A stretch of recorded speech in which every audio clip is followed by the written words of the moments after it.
Урматтуу биздин YouTube каналыбыздын көрөрмандары, барыңыздарга ассаламу алейкум. Мен азыркы учурда Кыргызстандамын. Кыргызстанга келип. Кыргызстанда өз айылымдан Баткен областы Кадамжай району Чабай айылы. Ушул жерде өскөнбүз, ушул жерде чоңойгонбуз. Азыркы менин артымда турган мурдагы Чабай айыл өкмөтү азыркы учурда бут кийим тигүүчү цех. Мен сиздерди азыр ошол жер менен тааныштырып өтөйүн. Кеттик. Мурдагы Чабай айыл өкмөтүнүн зданиясы туугандар. Таза кожадан бут кийим дейт. Сумка, капчык, чехол, буйрутмалабыз, телефон номерлер, бут кийим оңдоо дагы бар экен. Бүт ручной. Мен азыр бир катар сиздер менен кирип тааныштырып көрөлү. Мен өзүм дагы туугандар. Только ушул ишкананын бут кийимин кийип калдым, а себеп дегенде ден соолукка өтө пайдалуу. Азыр негизги иш болуп жаткан жерине кирип көрөбүз. Ассаламу алейкум. Алейкум ассалам. Келиң. Келдик. Кандайсыз? Жакшысызбы? Жакшы. Иштериңиз болуп жатабы? Болуп атат, жакшы. Өзүңүздөр кандайсыздар? Шүгүр жакшы. Ушулай. Туугандар, Москвага жеткирип жаткан. Башталыштан бери иштешип, мынау бут кийимдерди неме кылып келе жаткан ишкананын өзүнө келдик азыр. Телевиденияларга чейин чыктыңыз. Аллах Таала ошону буйруп койгон экен. Телевидениядан келип тартып рекламабызды. Азыр эми мага окшогон майда чүйдө блогерлер эми келе баштады. Баягы Жалал Абадтагы Жантөрө деген үкөмбек келип тартып кетти. Биринчи сен өзүң тарткансың го. Андан кийин ошол Жалал Абадтагы Жантөрө экөөбүз келип тартып кетти. Ошол бойдон 2 телевидение келди. Ошол анан дагы сиз Ишти чоңойтупсуз. Зданияңыз чоңоюп, кулуу болсун. Кудай шүгүр, рахмат. Райондун акими өзү колдоп, анан губернатор, биздин жогорудагы өкмөт башчыларыбыз колдоп, ушул кичине мен өзүм битке иш баштаганмын. Ошону чоңойтуш максатыда өзүбүздүн жогорудагы чоңдорубуз колдоп азыр ушуну чоңойткон жатабыз. Кудай буюрса мына зданияны өкмөт бөлүп берди бизге. Жакшы, Кудайга шүгүр. Эми азыр долбоор жазганбыз. Долбоорубуз өтүп, эми жакында машинкалар келет. Кудай буюрса азыр полувиртан подошва куя турмай аппаратыбыз келип түшкөн. Эми жыйнаштырып, Кудай буюрса ишке салабыз. Анан калгандагы ЗНК, ЗПК деген машинкаларыбыз келет. Калоңкуй, рукавной машинкаларыбыз келет. Эмне жумуштарды аткарат алар? ЗНК, ЗПК деген аппаратыбыз. Булар ЗНК мына алды жагын тартып берет калыпка. ЗПКбыз мына арка жагын тартып берет. Азыр биз ошону башында мен ручной иштегенмин ошого. Азыр эми бир аз жолго салып алдык, штробель менен тартып атабыз. Бирок ошол дагы жайыраак иш болуп калат экен да. Ошо ЗНК, ЗПКларыбыз келген болсо, бир топ иши жеңилдейт, көбүрөөк чыгып калат, элге жеткиликтүү болуп. Биз азыр азыраак чыгарабыз дагы, буйрутмаларга дагы жетишпей калып атабыз да. Эгер ЗНК, ЗПКбыз келген болсо, Кудай буюрса, мындай тигип койсок, чалып сурагандар бираз эле алып кийип кетишет го, Кудай буюрса. Азыр эми могул регионду тейлеп жатасыз. Айылды. Эми күнүгө 1-2 иш болуп атат да. Бул эми айылдыдан тейлегенге жетпейт го. Жетишпейсиз азырынча. Жетишпейт. Бул эми кожага кызыккандар гана келип эметишип атат. Азыр көпчүлүгү дагы биле элек го биз бул ишти баштаганыбызды. Азырынча ачылышы болуп, эмелер боло элек. Ачылыш боло элек. Официальный ачылыш болот, Кудай буюрса, ушу январдын ичи болот го. Элди чакырып, катма окутуп койсок, Кудай буюрса. Кудай буюрса. Өкмөт башчыларыбыз келет, айыл башчыларыбыз келет. Кудай буюрса, ошо жетекчилерибиздин жардамы менен ачылыш кылабыз, Кудай кааласа. Ага чейин азыр канча жумушчу бар, өзүңүз иштеп жатасыз, азыр көрүп турабыз. Биз азыр ошо балдарым, анан айш балдарым 4 киши болуп иштеп атабыз да азыр. азырынча ушул күнүгө 2ден чыгып атат да. Бул аз негизи. Күнүгө 2-3 туктан заказ түшүп жатат. Жок, чыгарышыбыз. Чыгарышыңыздар, Чыгарышыбыз. Анан кээ бир күндөр заказ түшпөй калат, кээ бир күндөрү бир күндө 5-10 түшүп калат. Ону күнүгө бөлүп келгенде 1ден 2денге туура келет да. Ушундай. Азыр эми дальше только кожа менен иштешесизби или ар кандай немеге өтөсүзбү? Жок, эми таза булгар менен иштейбиз го. Мен өзүм максатым башта ушундай болгон да, булгар менен иштеш. Синтетичный аралаштырбайбыз го, бул бутка зыян да. Мен өзүм дагы байкадым, бир уже 3-чү канчанчы кроссовканы алып кийишим. Атайын ар кандай кылып сынап кийип көрдүм, бирок жакшы. Менден дагы Москвада алгандардан уже дагы кайра алгандар болуп атат да, сурап. Сурап жатат, бирок Жок. бирок испет кылынбай калып атат да бул жакта. Эми буюрса заказдар болсо. Башында өзүң көрүп тур, кроссовка менен иш кылдык го. Кроссовка менен иш кылып, былтыр январь болуп калды. Азырдан январь келип калды. Январда заказыбыз токтоп калды. Абсолютно эле токтоду кроссовка боюнча. Ошону менен туруп калдык, эмне кылсак деп ойлонуп отуруп анан бир тууган жээним өтүк заказ кылды да, ошого анан 2 өтүк тиктик. Бирөөсүнү алып кетти, жээн бирөөсүн анан группаларга реклама катары таштадык. Мен өзүм мурда сайыпкерчилик иш кылгам дагы. Атка кызыккандар, тааныштарым көп.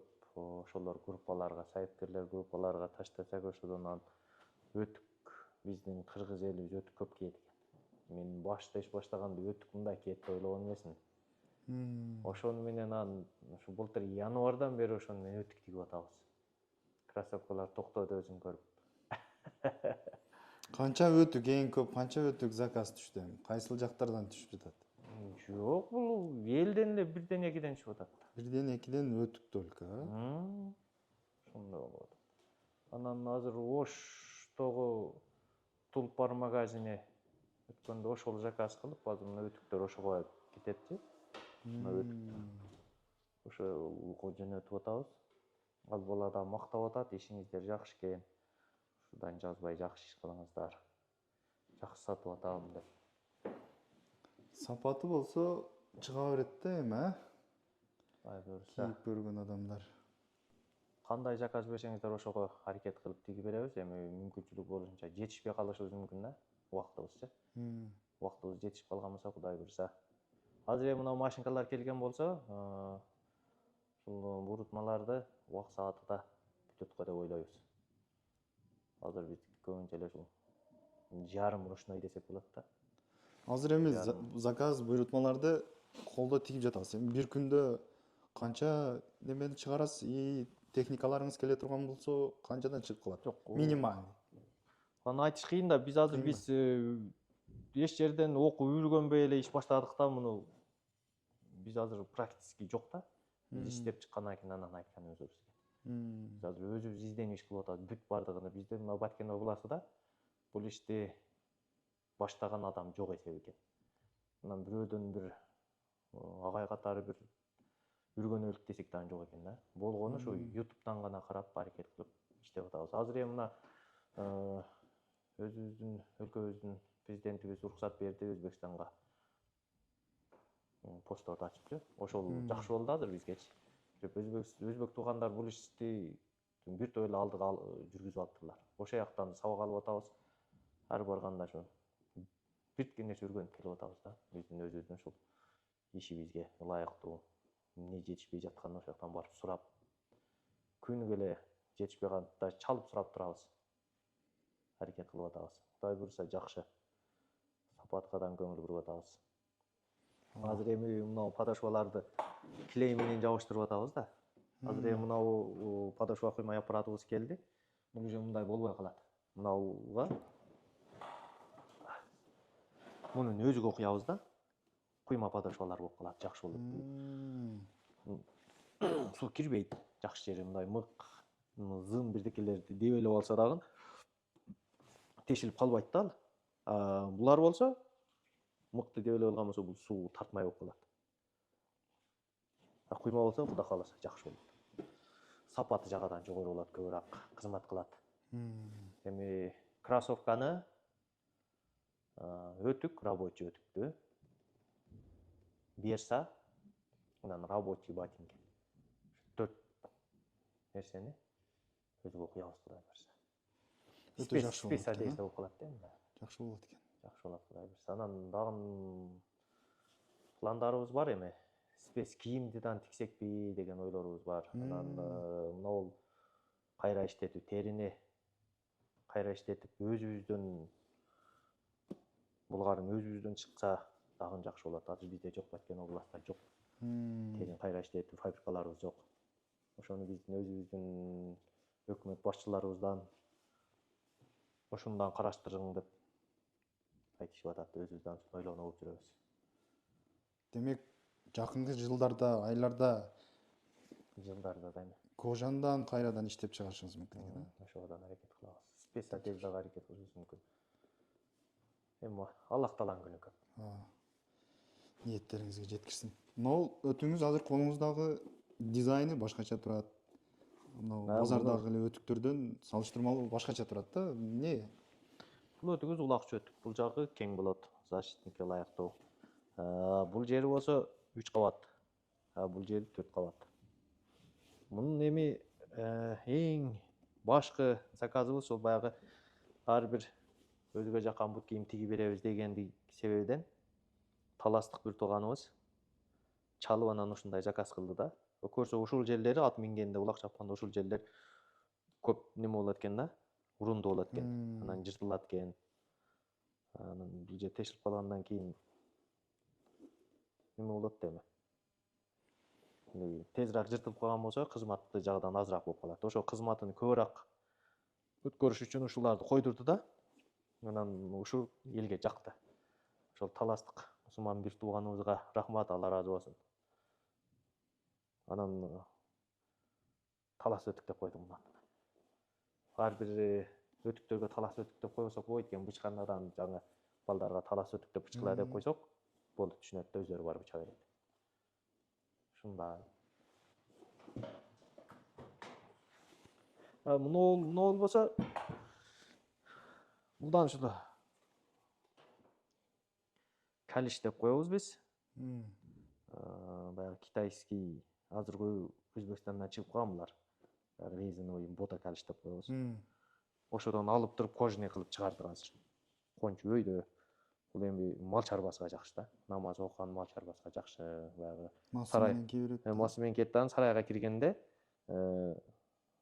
малдын тезеги мастыга тийбейт да, жакшы жагы. Бул кыска болгон болсо, масыга тезек тийип калган болсо намазга өтпөй калат. Ошого анан ушудан заказ болду. Мунун эми башкы заказыбыз бул өзүбүздүн акимибиз заказ кылды.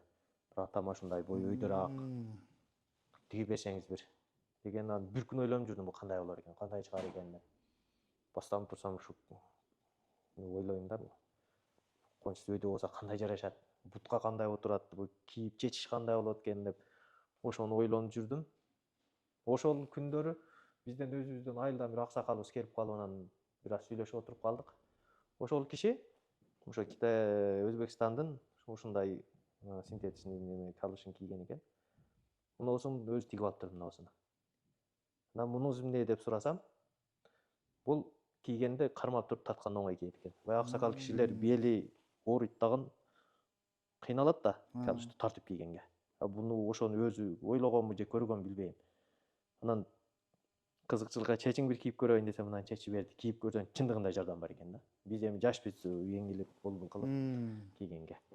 Анан ошондо ушуну ойлонуп жүргөмүн. Анан ок дедим, булдан Аллах Тааланын бир жөнөткөн керемети дедик да.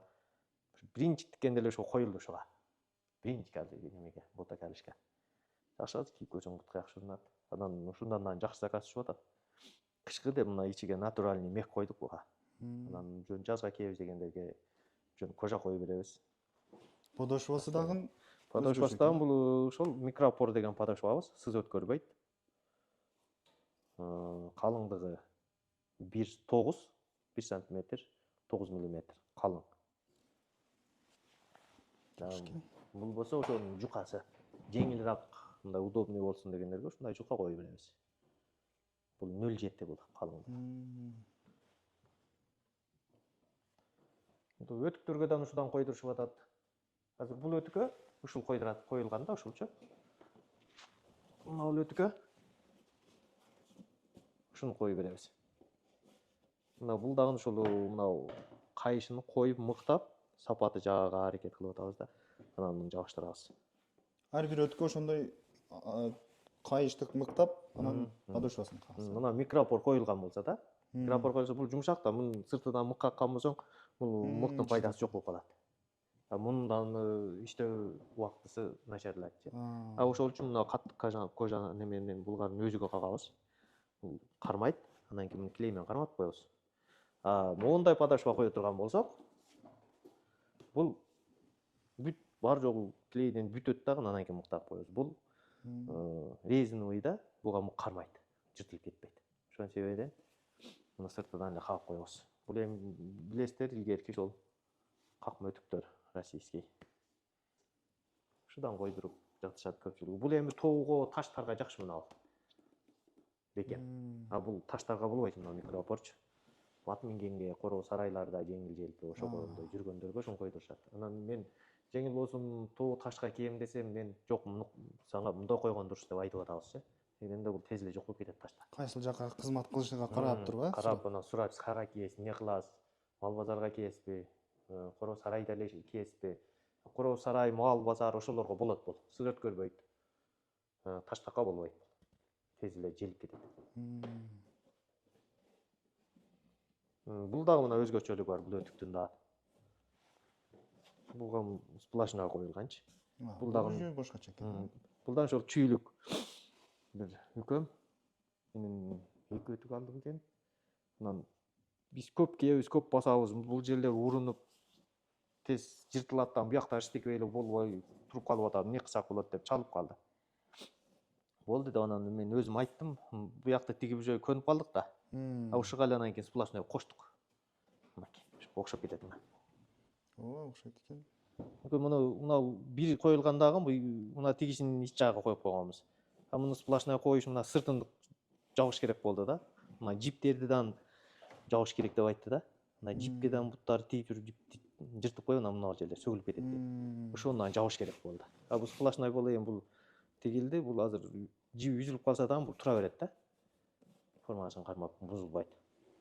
Ошо булагынан ушундай кылып тигип жөнөттүк. Анан ошонун үкөсү же досторудан бу көрүп жактырып, дагы бир өтүк заказ кылышты. Кудай буюрса бүтсө чалып жөнөтөбүз. Булар ошо жеңил болсун, атка, сарайга деп ушул микропор койдурушуп атат буларчы. Азырынча өтүктөн эле бошобой калыпсыз анда, Өтүктө көбүнчө өтүк заказчып атат, биздин кыргыз элибиз өтүккө кейткен. Анан бир аз сапожка тигип атабыз. Арасында кроссовка, туфли. Бардыгы бул иште бардык ишти кылса болот экен. Кийим боюнча. İştese жумуш көп болгону ушу, иштеш керек да. Самого.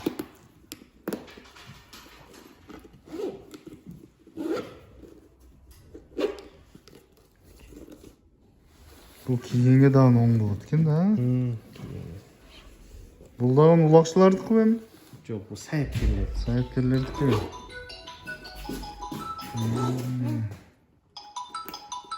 Эме боюнча дагы көп сурашты да, видеодо, комментарийде, баягында Кызылкаяда тартылган видеобуз чыкпай калды.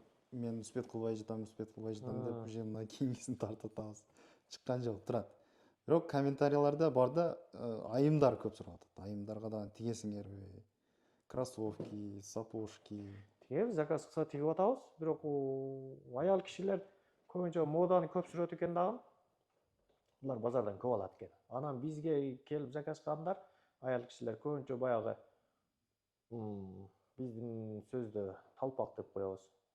Анан подъемдуу ошондойлор келип заказ беришип атат, тигип берип атабыз. Өзү женский аялдардын бут кийимдери көбүнчө ичке болот да. Алар базарда кийсе кыш кылат экен буттарынчы. Ошо негизде келип заказ беришип атат. Мен өзүм дагы өткөндө бир 2 мугалимибиз келип заказ кылган ошол айылдан. Ошо аялдардын ичке калыбыга тартып койгон экен. Кысып коюп калды буттарынчы. Азыр эми башкадан тигип беришибиз керек. Жакшы. Эркектердин немелеринин жолун таап калдык.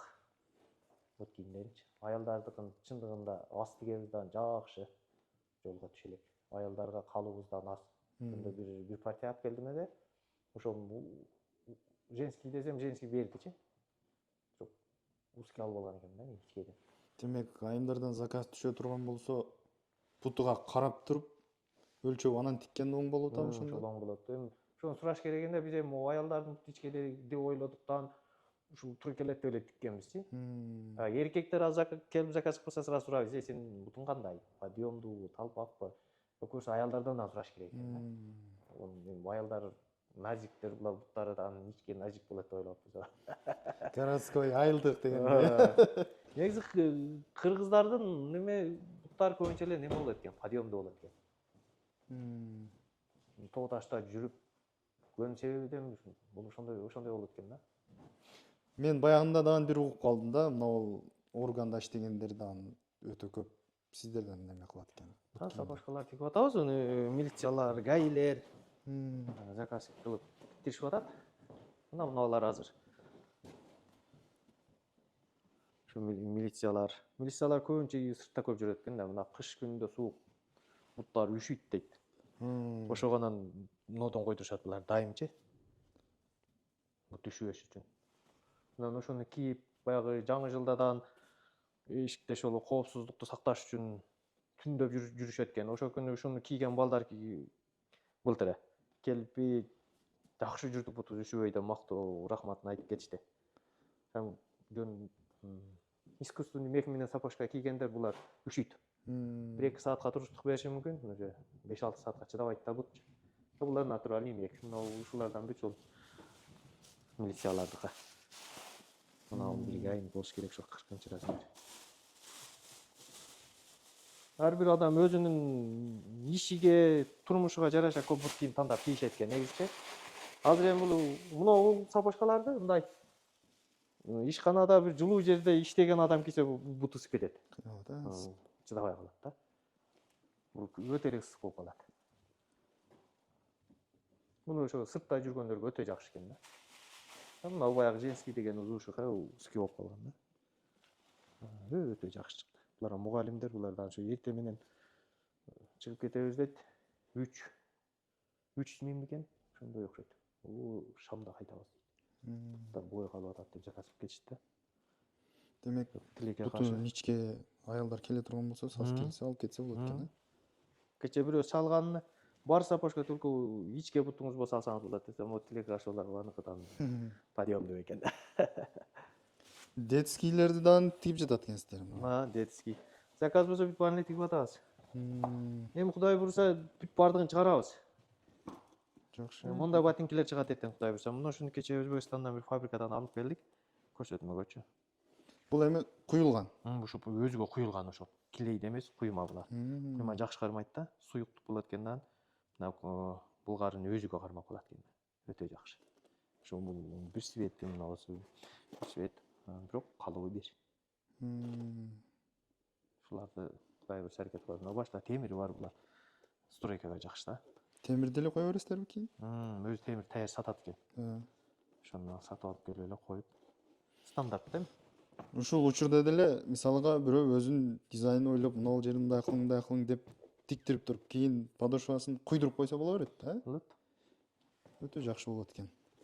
Ар кимиңиздер өзүңүздөрдүн оюңуздардагы бут кийимди ойлоп тиктирип, еще муну куйдуруп койсоңуздар, вечный. Жакшы болот экен. Мага мына кроссовка көзүмө жакшы көрүнүп турат. Мына ошо микропор.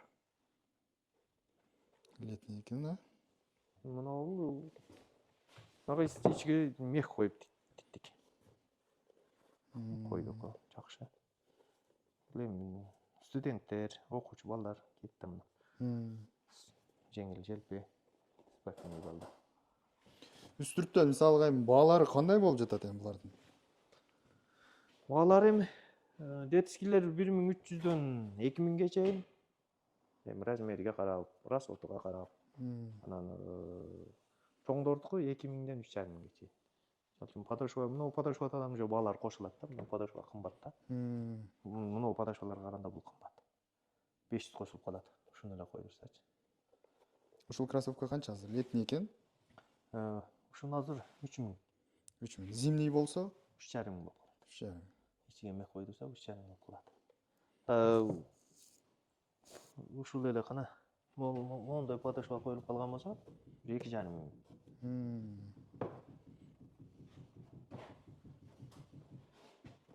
Жакшы. Массыга азыр ашпай эле калыпсыз онда, Эл аныдан успеть этип атасызбы? Заказдарга тигип берип атабыз. Натуральный мех дегендерге тигип берип атабыз. Азыр эми кышкы убактысыга натуральный мех жакшы, эл жакшы заказ кийишти. Натуральный мех массында да. Баягы кончусу узун заказдар бар азыр. Азыр ушу күнү мехибиз түгөп калды дагы. Эртең барам мех, эртең алып келсем. Андан баштайбыз. Мына сапожка дагы жакшы чыкты. Өзү чыгарды ошону. Женский. Натуральный мех койдук ичиге. Жакшы чыптыр. Азыр подошвасын ушу микропордон коебуз. Мындан ээси мугалим буту düşүбөсүн дегендей. Кудай буйрса. Бүтсө. Эгесиге чалса алып кетет. Жакшы. Көрдүңүздөр, урматтуу көрөрмандар. Буйрутманы бере бересиздер. Бул ремонтпу? Ремонт бул базардан алган экен. Бул эжебиздин бул жагы чоң экен да. Коштуңузбу? Жок, кошподук, чоздук азыр. Кожанын өзүн Замок ушул жерге келип туруп калды. Азыр муну керип койдук. Кожа 1 суткада ушундай болуп токтойт экен да. Тартылган бойдон калат экен. Азыр муну сыра чыгарып койсок дагы ортого кеп калат, мурдагы кабалыгачы. Бүгүн келип эгеси таштап кетти. Азыр керип койдук. Эртеге кечке маал келип алып кетет. Кече 2 күн болду, дагы бир сапожканы ушинтип тигедик. Кече мен жок элем, келип кип кетти. Жакшы. Туура келди дейт го. Эми ушуларды дагы өзү негизи ушул нерсеге биз жакшы түшүнүгү жок эди, ушинтип чоңойтушкачы. Мына Ошто масса тиккен бир акебиз бар. Ошодон дагы барып акыл сурап, анан ошо киши айтты, кожа 1 суткада тарттырып койсоң, 1 суткада токтойт деди да. Чыгарсаң ошо бойдон калат да. Анан ошо киши аксакалыбыз айтты, иши боюнча ошону жасап атабыз. Жакшы, Кудай буйрса, пайда бар. Азыр мына сапожкалардан эгер ошондой туура келбей калган болсо, булардан аз-маз ошону тарттырып коебуз. 1 сутка турат. Жакшы калат. Азыр мына сапожкадан ошого келгенчи. Бул жери кысат экен. Азыр эми калыпка ушул жерлерге кошобуздан сап коебуз. 1 сутка, 2 сутка турса, булдан тартылып, чоюлуп өзүгө кеп калат. Буга азыр калыбыз бош эмес туруп калды. Калыбыз бошогон болсо, ошону оңдоп беребиз. Негизи ремонтко албай эле жатабыз, аны суранып келип калышат. Оңойраак болсо кылып беребиз, анан кыйыныраак болгон болсо, мынау жаңы жасап аткан ишке аралаштырып кылып кетиш кыйыныраак болуп калат экен. Только ушу ремонтто турсаң, анда бүттүн жаңы бурутмаларды алып бүтүрбөсө болот. Бул азыр оңой эле да бир 5 мүнөт убакыт кетпеди, окшойт, тарттырып койдук. Биз азыр эми ар бир бөлмөлөрүбүздү тааныштырып кетели деп акылдаштык. Бул жерде ошол акыркы иштерди ушул жерде бүтүрөбүз. Тигилип бүтүрүп келгенден кийин бул жерде подошва коебуз. Бул бөлмөбүз ушул подошва коюп, краскалап бүтүрө турган жерибиз. Эми наркы бөлмөлөргө барайлык. Экинчи этаждагы бөлмөлөрүбүз бул жерде мычылып келгендеги бөлмөбүздө бул жерде килейлеп, даярлап, анан бул столубуз килейде иштей турган столубуз. Бул жерде анан 2 жумуш өтөт. Бул жакта болсо килейлеп калыпка тарта турган жерибиз. Бул машинкабыз штробель ошол жиптөткөр тиги берет. Бул болсо ошол калыпка тартып бергенибиз. Азыр эми бүгүнгү көрсөтөйт десек, там биякта бар экен, биякта бар экен. Мыналарды ушул жерде мына таярда азыр тигилип бүтүп калган. Ушул жерде таярлап анан биякта тигип, наракта калыпка тартабыз. Бул бөлмөбүз заготовка кылган да. Анан биякта дагы бир бөлмөбүз бар.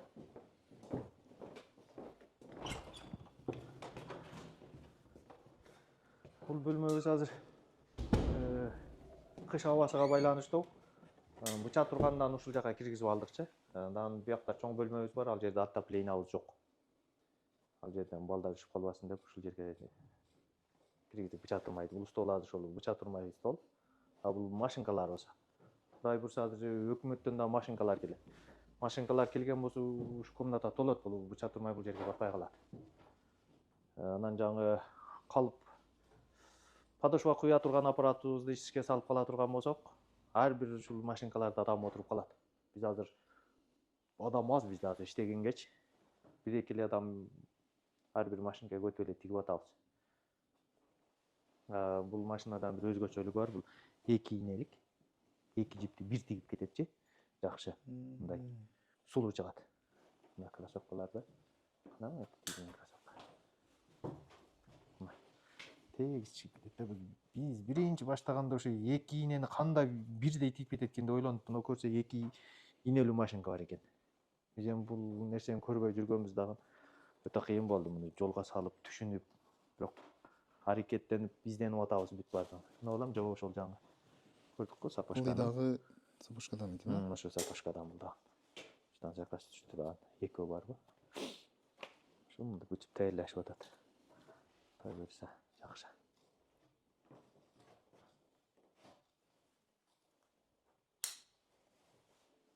Азыр караңыз, бүт ушуну да мына кайсы менен кыркып отурабыз. Бул өзү негизи өзүнүн кандай десем, быча турмай станок бар экен. Пресс, крой пресс деп коет экен. Ошону ишке салып алган болсок, азыр бир күндө бир бала 5 кроссовка, 6 кроссовка зор болчу. Эгер ошол аппаратыбызды ишке жолго салып ала турган болсок, бир күндө канча 200 кроссовканы бычып коет деди. Аны эми биз турмуштан көрө элекпиз да. Эми баягы чоң фабрикалар иштеп аткандардан эле сурап анан таң калып эле качан ошол күнгө жетет экенбиз деп эле ойлонуп жүрөбүз. Бирок жаңы прессти алганбыз, крой прессти алганбыз. Бирок ошонун бычагын жасай турган машинкабыз жок дагы ошонун себебинен турат. Бычагынан алып койгонбуз. Азыр мына долбоордо ошого да станогун жазганбызчы. Кудай бурса алынган келет. Келсе анан ошо бычактарынан өзүбүз жасап алсак. Азыр эми бул бычактарды Өзбекстанга барып жасап келсең болот экен. Эми бир түрдөгү эле мисалга бир кроссовканы жасап келет экенсиң, бул кроссовканы отуруш кыйын экен да бул иште. Бирөөсү башкача заказ кылып калат экен. Анан ошонун баардыгын өзүм чыгара турган болсом, бычактарды мындай форманы өзгөртө берет экенмин да, ушул жерде эле отурупчу. Азыр жасатып алгандан кийин ол өзгөрбөйт, бир эле фасондо иш кететчи. Муну өзүм баардыгын өзүм кыла турган болсок, Кудай буйрса, жакшы да. Сапожка, кроссовка, массы, калиш дегендей баардыгынын эмесин чертеждерин өзүбүз бычагын жасап алабыз. Буйрса жакшы аракет кылып атабыз. Анан Аллах таала жардамы өтө көп. Бизге азыр техниктан керекчи негизи. Кече бир оштук бала менен сүйлөшүп калдык, азыр бизге келе турган ЖНК дагы өтө мындай немеси көп да, деталдары. Муну бир көргөн адам эле иштеп кетиш кыйын, бузулган болсо оңдоп кетиш кыйын. Ошону оштук бала чалып, бизде дагы өзүбүздө дагы ачылып атат экен. ЖНК алып атат экен. Эгер ошол ЖНКңыз келсе, установкасы, жаңы регулировкаларын бузулса оңдоп беришке мен жардам берейин экен. Бекер кылып берейин деп ыраазы болуп атат да. Өтө ыраазы болдум. Ушундай бизде бар экен, элибизде бар экен. Бизде эми мен Өзбекстандан чыкырсам да эгер бузулуп калса, бизде түшүнүк жок да, бирок аракет кылып атабыз. Башталышта түшүнбөйсүң. Анан чакырып ошол жактан үйрөнөбүз деп ойлонуп жүргөм. Кудай буйрса бар экен бизде. Бул бала өзү Россияда окуп, ошол жакта фабрикада техник болуп канча 15 жыл иштеп келдим дедиби, ошондой. Азыр эми келип биякта атене малда иш кылып атам. Өзбекстанга түшүрүшө ЖНКларды да, установкаларны кылып берем, ремонттарын кылып берем дейт. Азыр бул мисалга ушул машинкалардан азыр бизде бузулуп калган болсо оңдой турган техник жок да. Ушуларга жок. Биз биринчи алганда бул машинканы алганбыз. Бишкектен алдык. Ушуну ийнени сындырып алып, жакшы пайдаланыш билбей, зажиганиясы жылып кетти да. Биздин өзүбүздүн усталарга алып барсак, түшүнбөй койду. Каяка эмне кылам десем, Бишкекке алып барасың, Бишкекте муну усталар. Анан Алланын жардамы менен өзүбүз бир экөөм бар дагы ушундай катуу изденген. Ошол экөөбүз анан изденип отуруп анан таап алдык, өзүбүз оңдоп алдык. Үйдө элечи. Баягы экөөмө чалсам, алып келиңер, бир баш, эки баш, экөөбүз ойлонсок табабыз деди. Анан жүктөп алып бардым үйгө. Экөөбүз анан таптык да. Баягы көргөн усталар эмне болду деп кийин учурап калганда сурады. Өзүбүз оңдоптук десек ишенген жок. Азыр машиналарда азыр өзүбүз ремонт кылабыз деп түшүнүп калдыкчы. Ушу бузулгандыгы биз үчүн жакшы болуптур. Пайда болуп. Иш башыга. Азыр уже түшүнүп калдык да. Ийнени кандай кылсак эмне болот бүт түшүнүп калдык. Азыр булардын ийнелери өзү кыскаракчы. Биз азыр улак чөтүк тиккен себебинен ийнелерди узунураак койдук. Ийнени узун койгондо зажигание өзгөрүп кетет. Анан биз зажигание жылдырып коюп койдук. Өзүбүздүн оюбуздун, акылыбыз мененчи. Ошондо узунураак койсок, уже бир аз калыңыраак тигип калабыз. Эгер кыска болсо, бул жак бияка тигип калат экен. Ошо жукарыраак кожаны тигишке тура келет. Ошентип ийнени узун койдук дагы. Иштеп атат. Анан ушуну түшүнгөндөргө ушундай кылса болобу десек, болбойт дегендер бар, болот дегендер бар. Биздики болду. Практикадан өттү эле. Практикадан өттү. Техник керек экен. Жумушчуларчы, жумушчу орундар кандай? Келечекте. Жумушчу аз да азыр. Бизде мына өзүбүздө жок эсебинде бул ишти кылган жок. Өлкөбүздүн, биздин область боюнча да бул фабрика жок. Азыр бул ишке алабыз десең, нөлдөн үргөнөбүз да, нөлдөн. Мындай даяр кадр жок. Ошо өлкөдө убакыт керек. Кызыккан адам бир жумада тигип кетет экен. Анан жарым кызыккандар бир 2 ай, 3 айда тигет экен. Кызыккандар кайрыла турган болсо, үйрөнөм десе кандай? Үргөнүм тигем десе, келип ушул жерде үргөнүп тигип иштесе болот. Муну үргөнүп алып, үйгө барып тигип кетиш кыйын го. Көп нерсе керек да. Бир эле мына машинканы алып алса эле бул иш эмес да, бул. Буга калып алыш керек, килей алыш керек. Иш көп экен да. Материал иште бир машинка материал кайчы болсо эле болду. Биз кийин тиксе болот да. Мындай эмес да, мисалы үчүн мынаны тигип бүтүрүп алсаңыз, бир машинка ушул машинка менен ушуну бүтүрсө болот. Бирок буга калып керек. Калып алыш керек. Анан өзүнүн килейлерин алыш керек. Килейдин өзүнүн неме технологиясы бар экен. Канча убакыт сүрткөндө канча убакыт туруш керек, кургаш керек. Биз башта ошондон өтө кыйналдык. Мен биринчи бут кийимим бүтүрдүк. Бир күн кийди, эртеси подошваны түшүп калган. Биринчи бут кийимибиз. Ушундай болгон. Түшүнбөйбүз. Бирөөдөн сурайт десек бир айта турган, совет бере турган бир уста жок. Ошто бар экен, биз эми ушуну менен изденип жүрүп аракет кылып жүрүп анан оштуктар менен тааныша баштадык. Азыр ушу оштук усталар менен чалып сурап турамын. Ашып калабыз, жетишпей калган иштерибизде. Жакшы, жакшы. Бул машинкабыз болсо, булар сумка, кошелек тиге турган. Жакшы. Сумка, кошелектөрдү дагы тиге бересиз.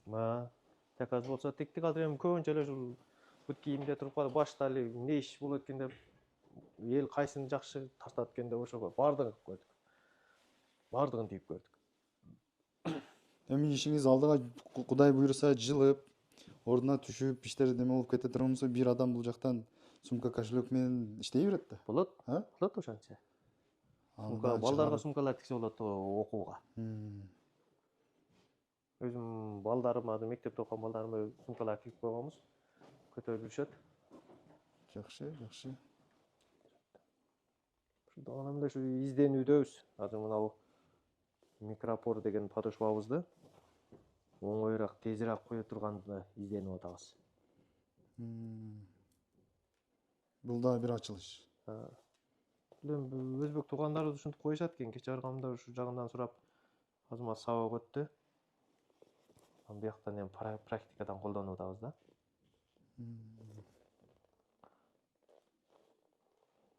Мына чекеси сәл жетпей турат. Бүт жоо жайын көрдүк, билдик окшойт туугандар. Калган суроо, жооп немелерди комментарияда улантырабыз. Эли калып кеткен суроолор болсо жазсаңыздар, мен жакын эле келип кетип тура берем 24 саат. 24/7 дегендей. Анан телефон номерлерин калтырам мен. Прямой өзү менен байланышып сурамайыңыздар, сурасаңыздар болот. Жумушчулардан алдыда керек болот дейт. Так. Сизге ишиңизге ийгилик. Рахмат. Алдыга жылы бериңиздер буюрса, Кыргызстан эмес дүйнө жүзүгө. Буюрса бир кроссовкаңыз Воркута ошол жака кетти да, жердин наркы башыга чыгып кетти уже. Өзүңүз чыкпасаңыздан өнөрүңүз жетип отурат да ошол жактарга. Москваны багындырып, наракты беракты деген. Мындай болду окшойт. Биз өзүбүз чет жака чыкпадык эч. Негизи сыртка чыгып иштегенди өзүм жакшы көрбөйт экенмин ошо. Тууган уругубуздун алдыда, тенебиздин алдыда, бала чакабыздын алдыда жүргөн жакшы көрөт экенмин. Ооба. Ошол себептен иш чыкпадык. Буюрса дагы. Силерге дагы рахмат. Алла разы болсун. Дүйнө бактылуу болгула. Амин. Бири-бирибизге жардам кылып турсак, Кудай буйрса, ишканабызды өрчүтүп алсак жакшы болот. Ата мекендик өндүрүш деп коебу? Бул биздин ишибиз, бул кандай десем, баардыгыбыз биргеликте алып кете турган иш да булчу. Кыргыз эли биргеликте. Жаңы Чубак ажыга бир ыраазычылык айтып атат. Ошону телефондон көрүп калдык. Эң бир туура жооп берди да Чубак ажыбызчы. Сиз бизге керексиз, көп жашаңыз, ушундай сабактарды өтүп туруңуз деп ыраазычылык айтып атса, Чубак ажы жооп берип атат. Жок дейт, силер мага керексиңер дейт. Мен алган билимимди силер жок болсоңор мен каяка иштетем дейт. Силер керексиңер, анан силерге мынтип сабак өтөм деп. Эң бир туура да ушу биздики да ошондой да азыр. Бизге эли журт керек да. Эли жок болсо бул эмне кылабыз муну? Мынча бут кийим тигип, фабриканы чоңойтуп. Ооба. Кудайга шүгүр, кыргыз элибиз көбөйүп атат, өнүп атат, техникабыз өсүп атат. Ошонун себебинен эми аракет кылып атабыз биз дагы. Ошо колдоп алыңыздар кыргыз элин. Болду.